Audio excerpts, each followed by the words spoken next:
I'm John and welcome to sgglobal news. From President Trump's bold pledge of military support for displaced Christians in Nigeria to the powerful testimony of Sudanese women amid the nation's deepening religious persecution.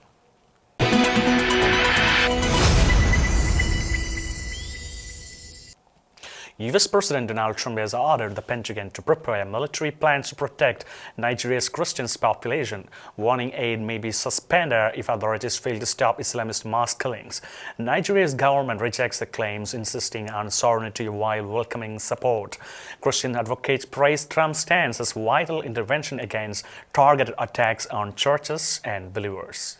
U.S. President Donald Trump has directed the Pentagon to prepare military plans to defend Nigeria's Christian population, warning that American aid could be suspended if Nigerian authorities continue to fail in stop mass killings by Islamist extremists. He said the U.S. may go in guns a-blazing to eliminate the groups behind the violence, arguing Christians are being targeted for their faith. Washington's redesignation of Nigeria as a country of particular concern for religious freedom violations has intensified pressure on Abuja to better protect churches and Christian communities facing sustained attacks. President Bola Tinubu and his spokesman said Nigeria is not religiously intolerant and that many Muslims also suffer from terrorism. They emphasized that foreign help is welcome only if Nigeria's sovereignty is respected. Christian advocates argued that the violence mainly targets churches and believers, accusing the government of downplaying the crisis. They say international intervention is needed to protect Christians seeking to worship peacefully, viewing Trump's stance as overdue support for a persecuted community. Terrifying scenes unfolded on London-bound train Saturday night as a mass stabbing left 11 people injured, including one in critical condition. The attack on the 1825 GMT London North Eastern Railway service from Doncaster to King's Cross sent passengers fleeing in panic. One man has been arrested on suspicion on attempted murder as police investigate the motive. A stabbing rampage on the 1825 GMT London North Eastern Railway train from Doncaster to King's Cross left 11 people hospitalized, according to a statement from British Transport Police. According to the BBC, the incident occurred Saturday evening after the train passed Peterborough in Cambridgeshire, prompting an emergency stop at Huntingdon. The BTP said one suspect, a 32-year-old British man from Peterborough, remains in custody on suspicion of attempted murder. And a man aged 35 was released without charge after being wrongly identified. Police said there was no indication that the attack was terror-related. Prime Minister Sir Keir Starmer shared on X that the train attack near Huntingdon was deeply concerning, expressing sympathy to the victims and praising emergency services for the quick response. Home Secretary Shabana Mahmood conveyed concern for the injured, while King Charles sent his deepest sympathy. Transport Secretary Hedy Alexander announced a heightened police presence at major train stations. Witnesses described scenes of panic as passengers ran through carriages using cords to stem bleeding. One LNER staff member critically injured while confronting the attacker was hailed by police as nothing short of heroic. LNER advised travelers to check service updates as operations remain disrupted. Pope Leo XIV has declared St. John Henry Newman, the English cardinal and theologian, the 38th Doctor of the Church during a Mass for All Saints in St. Peter's Basilica on November 1st. The Pontiff also named Newman co-patron of Catholic education alongside St. Thomas Aquinas, concluding the Jubilee of Education attended by thousands from over 14 countries. In his homily, Pope Leo urged educators to shine like stars, offering light against pessimism and fear while helping each person discover their call to holiness. Pope Leo XIV has declared English Cardinal and theologian St. John Henry Newman the 38th Doctor of the Church. The declaration took place at the beginning of Mass celebrated in St. Peter's Basilica for the Solemnity of All Saints and November Fest. The Mass also marked the conclusion of the Jubilee of Education that brought together thousands of students and educators from over 14 countries. Cardinal Marcelo Semeraro, prefect of the Dicastery for the Cause of Saints, read St. Newman's biography before formally requesting the Pope to make the proclamation. The Holy Father also named Newman co-patron of Catholic education together with St. Thomas Aquinas. During his homily, Pope Leo urged teachers and educational institutions to shine like stars in the world. He stated that the task of education was to offer light to those who were imprisoned by the shadow of pessimism and fear. He also prayed that Catholic education would help each person to discover their own call to holiness. Doctor of the Church is a rare title bestowed on certain saints who make a significant contribution to the Church's understanding of doctrine, theology, and spirituality. Henry Newman, born on 1801, served the Church of England as an Anglican priest before his conversion to the Catholic faith. He passed away in 1890 at the age of 89. Pope Benedict XVI beatified him in 2010 and Pope Francis canonized him in 2019. Cardinal Isao Kikuchi of Tokyo has criticized Japan's decision to allow over-the-counter access to the emergency contraceptive pill Norlevo, arguing its risk taking human life without proper moral understanding. The move approved despite opposition from Catholic leaders and major medical associations permits women of any age to obtain the pill within 72 hours of intercourse under pharmacist supervision.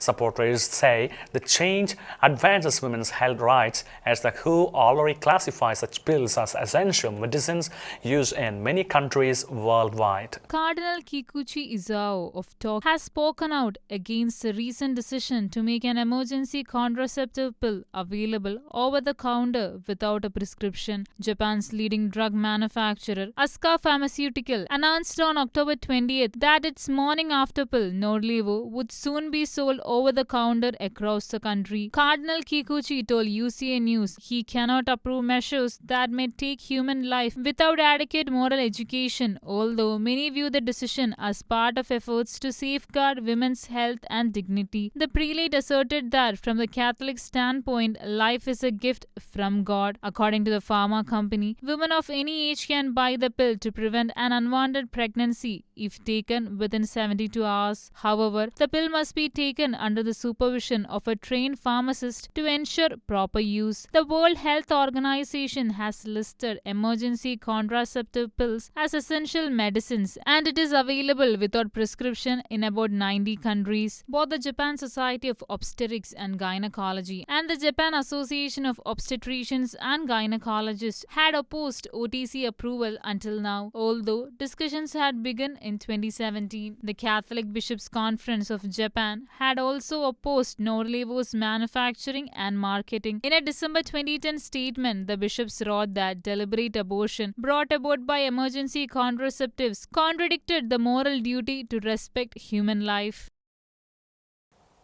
A devastating fire on November 2nd ravaged the nearly 900-year-old Mondieu Carthusian monastery in France's Ardennes region, destroying its main building and leaving only the walls standing. Local mayor Anne Frapon from nearby town Le Mondieu mourned the loss of the 1946 designated historic monument, dubbing it the Notre Dame of the Ardennes due to its wooden structure and cultural significance.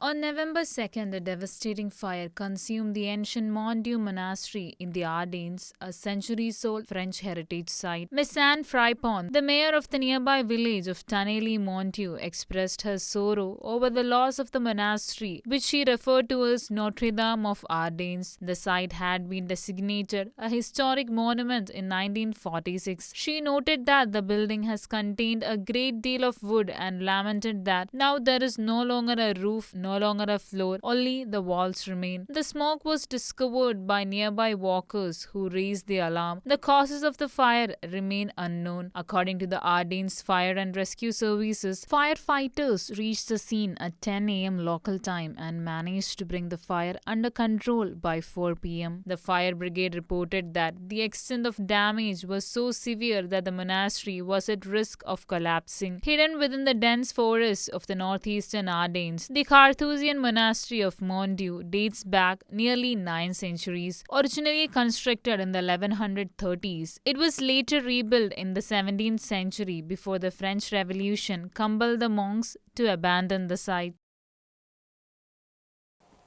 Pope Leo XIV has appealed for urgent peace and humanitarian access in Sudan and Tanzania, denouncing the surge of violence that has left civilians suffering and aid workers blocked. Speaking after the Angelus in St. Peter's Square, he called for immediate ceasefire and open humanitarian corridors. He appealed for reinforced global action to assist those affected by Africa's continuing conflicts. Pope Leo XIV on Sunday urged an immediate ceasefire and unhindered humanitarian access in Sudan and Tanzania, condemning escalating violence that has left scores of civilians dead and relief operations obstructed. His remarks came after leading the Angelus prayer in St. Peter's Square on November 2nd, according to ACI Africa. The Pope expressed deep sorrow over the reports from El Fasher in Sudan's North Darfur citing indiscriminate attacks on unarmed civilians, especially women and children, and serious obstacles to humanitarian aid. He appealed to our parties to open corridors for emergency aid, urging the international community to respond with determination and generosity to the ongoing crisis. Turning to Tanzania, Pope Leo voiced concern over deadly clashes following recent elections, urging citizens to reject violence and follow the path of dialogue. Earlier, before the Angelus, the Holy Father reflected on All Souls Day, saying the resurrection of Christ illuminated humanity's eternal destiny. He reminded the faithful that God forgets no one. He also invited believers to commemorate the departed with hope rather than grief. The Pope concluded his address by reaffirming the Church's spiritual solidarity with war victims and all who suffer in silence around the world. The conflict in Sudan is rapidly expanding beyond Darfur, pushing thousands more civilians from their homes. Fierce clashes between the national army and rapid support forces are now engulfing the strategic Kordofan region. Families who once lived far from the front lines are suddenly fleeing from safety. Aid agencies warn that this growing instability could deepen Sudan's already devastating humanitarian crisis. Over 36,000 civilians in Sudan have fled their homes amid escalating violence in the eastward spreading conflict from Darfur. The United Nations reports that between October 26 and 31, 36,825 people were displaced from 5 localities in North Kordofan, a region positioned between Darfur and Sudan's central riverine heartland. The violence pits the rapid support forces against the regular army, and the RSF claims recent advances, including control of the town of Bara, north of North Kordofan's capital, El Obeid. Locals say both sides have increased military deployments around towns and villages, leaving civilians fearful. One resident of Maima, west of Al Obeid, said, "We stopped going to our farms, afraid of clashes." The United Nations also warned of large-scale atrocities and ethnically motivated reprisals by the RSF in Bara, mirroring patterns seen in Darfur, where mass killings, sexual violence, and abductions against non-Arab communities were reported. The wider conflict, ongoing since April 2023, has already killed tens of thousands, displaced near 12 million people, and ignited one of the world's largest hunger crises. Mariam Ibrahim, a Sudanese Christian sentenced to death in 2014 for apostasy and 100 lashes for adultery under Sharia law, shared her powerful testimony via video at the aid of the church in May's 2025 Religious Freedom Report launched in Rome. Raised Christian despite being legally considered Muslim due to her father, she hid Bible pages in her hair while imprisoned and pregnant, relying on prayer as her only strength amid rejection and threats. A powerful testimony was shared at the launch of 2025 Religious Freedom Report by the Aid to the Church in Need on October 21st. Mariam Ibrahim, a Sudanese woman, was arrested for apostasy and adultery because Sharia law mandated that she was a Muslim, even though she had been raised a Christian. She was sentenced to death in 2014 for alleged apostasy and to 100 lashes for alleged adultery after refusing to renounce her Christian faith. Mariam was born to a Muslim father and a Christian mother, and she was automatically considered a Muslim under the country's law. She was accused of apostasy because she grew up as a Christian, practiced her Christian faith, and married a Christian man. When she was held in prison, prayer was her only strength. She said the biggest challenge for persecuted people in this world is accessing God's word. In 2013, she discovered she was pregnant before being jailed. The only thing she could do was to pray. Her mother had passed away. Her father's family rejected her. She was called unclean, infidel, and deserving of death. She faced unimaginable hardship during her imprisonment. Describing how she managed to keep her Bible while in prison, Mariam explained that she had to cut its pages and hide them in her hair so she could read them secretly in the bathroom, the only place where she wouldn't be discovered. She still carries the same prison Bible with her wherever she goes. She noted that in many countries,